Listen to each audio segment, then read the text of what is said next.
How did a school prank send everyone straight to the ER? The whole thing started because Jay wanted to be a legend before spring break. He'd been planning something big for weeks, dropping hints in our group chat about how this would be the prank everyone remembered forever.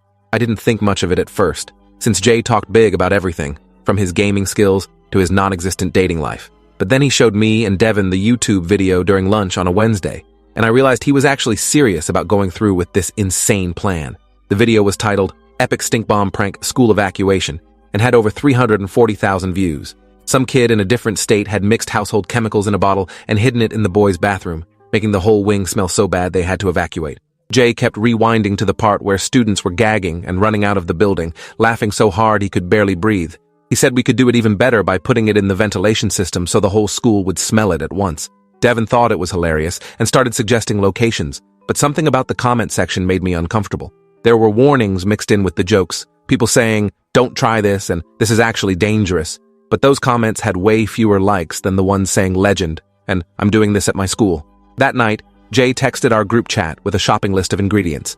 He'd screenshot the video description where the original prankster listed everything needed: household ammonia cleaner, sulfur powder from a garden store, and some other chemicals I'd never heard of. The measurements were listed in teaspoons and tablespoons like it was a recipe for cookies instead of something that could clear out a building. Devin immediately volunteered to get the ammonia since his mom had industrial-strength cleaning supplies in their garage. Jay said he'd order the sulfur powder online with his brother's Amazon account, claiming it was for a science project. They kept tagging me in the chat asking what I'd contribute, but I just sent back a thumbs-up emoji without committing to anything specific. My gut was telling me this was a terrible idea, but I didn't want to be the one who killed the vibe by being paranoid. Looking back, that was the moment I should have said something. Should have told them to watch a different video or pick a harmless prank like filling the principal's office with balloons. Instead, I stayed quiet and let Jay's excitement steamroll over my doubts, convincing myself that if the prank had 340,000 views, it couldn't be that dangerous. The sulfur powder arrived at Jay's house 5 days later in a plain brown package. He brought it to school in his backpack on Friday, showing it off to our lunch table like he'd just scored tickets to a sold-out concert. The container was smaller than I expected, maybe the size of a spice jar, filled with yellow powder that looked completely harmless. Jay kept the video pulled up on his phone, checking and rechecking the measurements, even though he'd probably watched it 100 times by then. Devin had stolen a 2-liter bottle from the recycling bin at his house and cleaned it out in the bathroom sink. They were planning to mix everything that afternoon in the chemistry storage room during 6th period, when Mr. Patterson always left to make copies. I watched them discuss their plan in excited whispers, passing the phone back and forth to replay certain parts of the video. The original prankster had mixed his concoction outside in his backyard, but Jay insisted we needed to do it indoors so nobody would see us. He'd scoped out the storage room earlier that week and found it unlocked during 6th period every single day. The plan was simple: mix the chemicals, seal the bottle, plant it in the air conditioning vent above the cafeteria during lunch on Monday, and let the ventilation system do the rest. Monday morning felt different from the moment I walked into school. Jay was practically vibrating with nervous energy, checking his phone every few seconds, even though we didn't have any new messages. The bottle was in his locker, already mixed and sealed from Friday afternoon, when they'd done it without me. I'd made an excuse about having to make up a test, which was partly true, but really, I just didn't want to be there when they combined those chemicals. During 2nd period English, my phone buzzed with a message from Devin saying, "It's done. Bottle's in the vent. Gonna be epic." My stomach did a weird flip as I stared at those words, realizing there was no taking it back now. Whatever was about to happen would happen, and all I could do was hope Jay had followed the measurements exactly right. Mrs. Van Sheffield was reading from The Great Gatsby when the fire alarm started blaring around 10:47. Everyone groaned because we'd just had a drill last week, but then the intercom crackled and Principal Morrison's voice came through sounding strained and urgent. He said this wasn't a drill, and we needed to evacuate immediately using our designated routes. The tone in his voice made everyone stop complaining and actually move quickly toward the exits. Outside on the field, clusters of students were pointing back at the building and pulling out their phones to record. Nothing looked wrong from the outside. No smoke or flames, just the normal brick facade of Jefferson High on a sunny spring morning. Teachers were trying to take attendance while students kept asking what was happening and whether this was part of Jay's prank. I found Devin in the crowd, and he grabbed my arm, his face pale under his usual tan. He said something was wrong because the smell was supposed to be bad, but not dangerous, just enough to get school canceled for the day. But then he'd seen kids stumbling out of the east entrance, holding their throats and coughing so hard they were doubled over. 3 girls from our biology class were sitting on the curb with their heads between their knees while a teacher fanned them with a folder.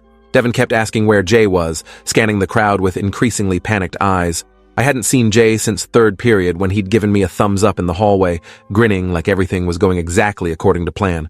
The crowd kept growing as more classes filed out, and teachers started counting heads obsessively, checking names off their rosters. That's when the first ambulance showed up with lights flashing, pulling right up onto the grass near the main entrance.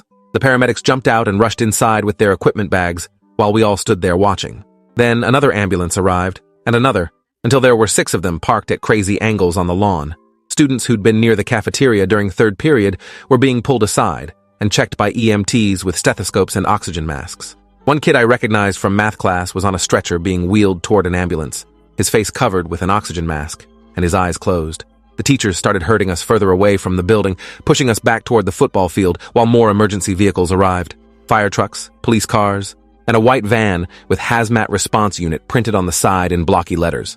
Men in yellow protective suits started carrying equipment into the school, and that's when I knew this was way worse than just a bad smell. My phone started blowing up with texts from my mom asking if I was okay because the news was reporting a chemical incident at Jefferson High.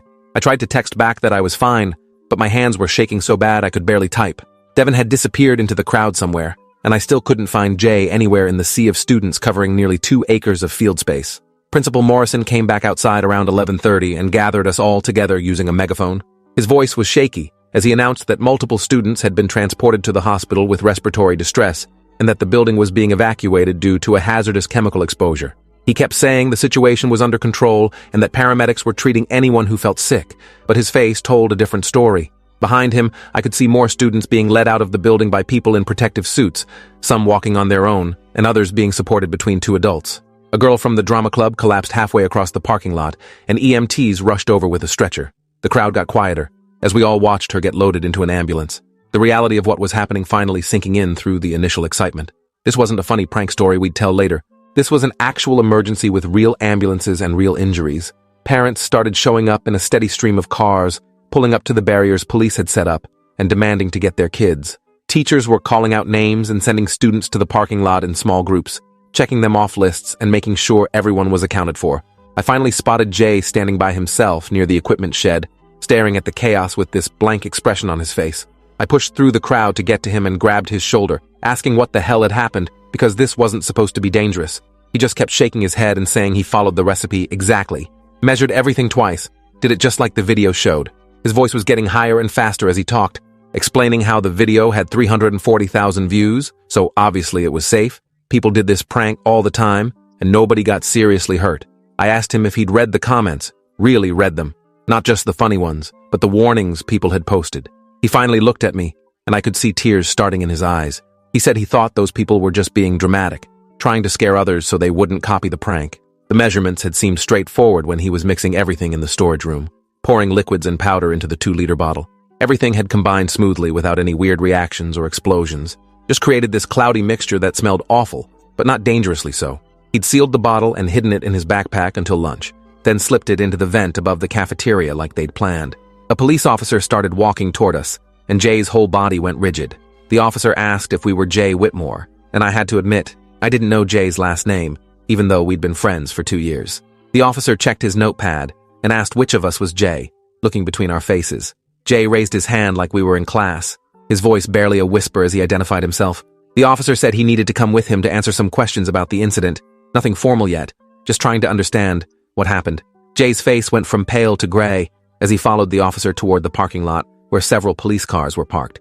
He looked back at me once with this desperate expression, and I wanted to say something helpful or reassuring, but no words came out. I just stood there watching my friend walk away, knowing he'd wanted to be a legend and instead had created a disaster. Devin appeared next to me and asked what was going to happen to Jay, whether he'd get arrested or expelled or both. I told him I had no idea, but probably nothing good given the number of ambulances still parked on the lawn with more students being evaluated. My mom picked me up around noon and immediately started crying when she saw me walking toward the car. She'd been watching the news coverage for the past hour, seeing reports of students collapsing and chemical exposure, imagining the worst. I assured her I was fine, that I'd been in a different part of the building when it happened, which was true enough. She kept asking questions about what chemical it was and who did this and whether the school had been safe, questions I couldn't answer because I barely understood what was happening myself. On the drive home, I pulled up the news on my phone and saw Jefferson High trending on Twitter with videos from students showing the evacuation. One video had gotten over 50,000 retweets already, showing a line of students on stretchers being loaded into ambulances. The comments were full of people asking what happened, and others sharing conspiracy theories about terrorism or gas leaks. Nobody had connected it to a prank yet, which meant Jay might have a few more hours before his name got dragged through social media. My phone buzzed with a text from an unknown number that turned out to be Jay asking me not to say anything to anyone about the prank. He said the police were calling his parents, and he was probably going to be in serious trouble, but if nobody else knew about the planning, maybe it would seem like an accident. That night, the local news led with our story showing aerial footage of Jefferson High surrounded by emergency vehicles. The anchor said 47 students had been transported to area hospitals with symptoms including difficulty breathing, dizziness, nausea, and loss of consciousness. 12 students were in serious condition, 3 were in the ICU, and one 17-year-old was in a medically induced coma. My stomach turned as those numbers scrolled across the screen with somber music playing underneath. The reporter said authorities were investigating the source of the chemical exposure, which they'd identified as hydrogen sulfide gas. The name meant nothing to me, but they explained it was a toxic gas that could cause respiratory failure and death at high concentrations. They showed interviews with parents crying outside the hospital, talking about their kids struggling to breathe and vomiting blood. One mother said her son had been perfectly healthy that morning, and now doctors weren't sure if he'd have permanent lung damage. The news switched to an interview with someone from the fire department's hazmat unit, who explained that hydrogen sulfide was heavier than air, so it had sunk through the ventilation system and pooled in lower areas of the building. The cafeteria on the first floor had gotten the highest concentration, which explained why students who'd been there during third period lunch were the worst affected. I couldn't sleep that night, kept checking my phone for updates about the students in the hospital. Social media was exploding with speculation about what caused the gas leak, with some people claiming the school's boiler malfunctioned, while others thought it was a terrorist attack. Nobody was talking about pranks yet, which felt like a countdown to an inevitable explosion when the truth came out. Around midnight, Devin called me crying and asking if we were going to jail because he'd provided the ammonia. I tried to calm him down, saying we didn't actually mix anything or plant the bottle, but my words sounded hollow even to my own ears. We'd known about the plan, had seen the ingredients, had opportunities to stop it, and chosen not to. That made us something even if we weren't the ones who'd physically done it. Devin kept saying his parents were going to kill him if they found out, that his dad was a lawyer and would disown him for being involved in something this stupid. I told him to delete any texts or messages related to the prank, though I wasn't sure if that would help or make things worse. After we hung up, I sat there staring at our group chat, reading through weeks of messages about the prank planning.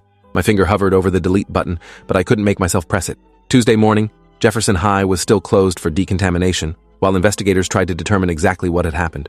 My parents made me stay home even though I felt fine, worried I might develop delayed symptoms from whatever exposure I'd had. The news showed footage of people in hazmat suits going in and out of the school building, carrying equipment and taking samples.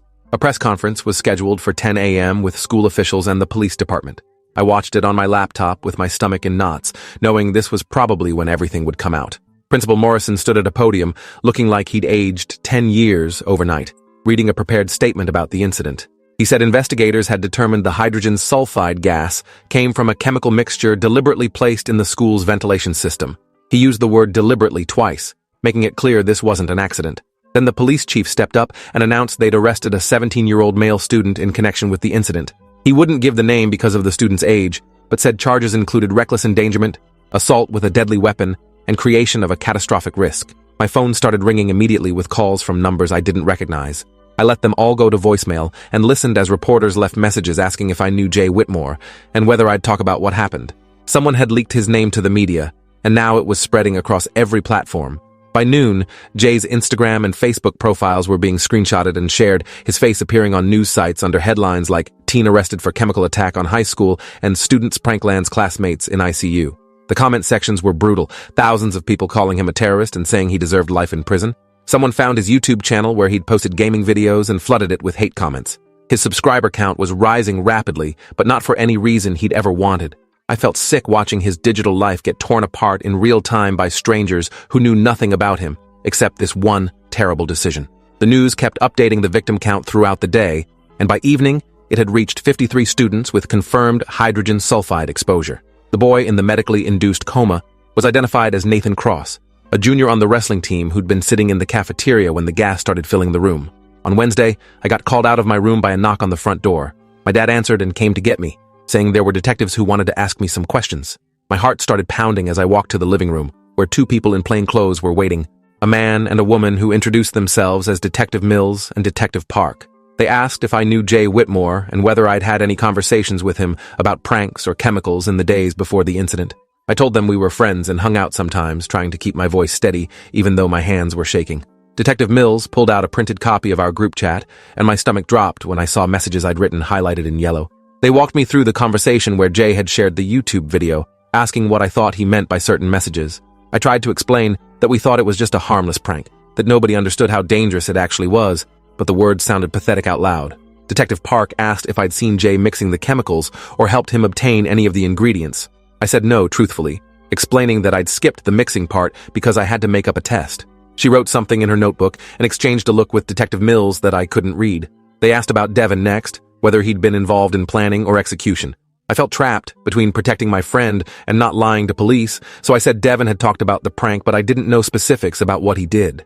Detective Mills leaned forward and said they already knew about Devin's involvement because they'd pulled phone records and found text messages where he discussed providing supplies. He said Devin had been smart enough to cooperate immediately and provide a full statement about what happened. My mouth went dry as I realized Devin had already told them everything, which meant lying would only make my situation worse. I admitted that Devin had mentioned getting ammonia from his garage and that Jay had ordered sulfur powder online. Detective Park asked why I didn't report the plan to a teacher or administrator if I knew chemicals were being brought to school. I tried to explain that it seemed like a joke, that people did prank videos all the time, and this one had hundreds of thousands of views, so it must be safe. The words sounded incredibly stupid even as I said them, and Detective Mills's expression made it clear he agreed. They asked me to write out a formal statement about everything I knew, and I spent the next hour at my kitchen table writing down dates and conversations while my parents watched with disappointed faces. That afternoon, the news reported that a second student had been arrested in connection with the chemical incident. They didn't name him, but I knew it was Devin based on the timing. My phone started buzzing with messages from classmates asking if I was going to get arrested too, if I'd been part of Jay's plan. I didn't respond to any of them, just watched the messages pile up while I tried to figure out what was going to happen to me. My dad sat down and asked me directly whether I'd helped plan this attack, using that word attack like I was a terrorist. I told him the truth, that I'd known about the prank and seen the video, but hadn't mixed chemicals or planted anything. He asked why I didn't stop them, why I didn't tell an adult, and I had no good answer. I'd thought it would be funny, had wanted to see what happened, had been too scared of seeming uncool to speak up. Now 3 kids were in the ICU, and I was being questioned by detectives, and all because I'd kept quiet. My mom started crying and said she'd raised me better than this, that staying silent while people got hurt made me almost as guilty as the ones who did it. Her words hit harder than any punishment because I knew she was right. Thursday brought worse news. Nathan Cross, the wrestler in the medically induced coma, had been taken off sedation but wasn't waking up properly. Doctors said the hydrogen sulfide exposure had caused his brain to swell from oxygen deprivation, and they weren't sure what his neurological outcome would be. His parents gave a press conference begging other students to come forward with information about who was responsible. His mother's face was destroyed by crying. Mascara streaked down her cheeks as she talked about her son who'd just gotten accepted to college on a wrestling scholarship. She said he'd been planning to study engineering and now they didn't know if he'd ever wake up completely. The camera showed Nathan's wrestling photo, a kid with a bright smile and confident eyes who looked nothing like the motionless figure I'd seen being loaded into an ambulance. The press conference ended with his father saying he hoped whoever did this would rot in prison for stealing his son's future. Comments flooded social media agreeing with him, calling for maximum sentences and adult charges for everyone involved. Someone started a petition to try Jay as an adult that got 50,000 signatures in 6 hours. That same day, reporters found the original YouTube video that Jay had used for instructions. The channel owner, a kid named Dylan from Wisconsin, had already deleted the video and posted an apology saying he never meant for anyone to get seriously hurt. He claimed his prank had only affected one bathroom and cleared out quickly, that he'd used much smaller amounts of each chemical. But internet sleuths had saved copies of the original video and were analyzing it frame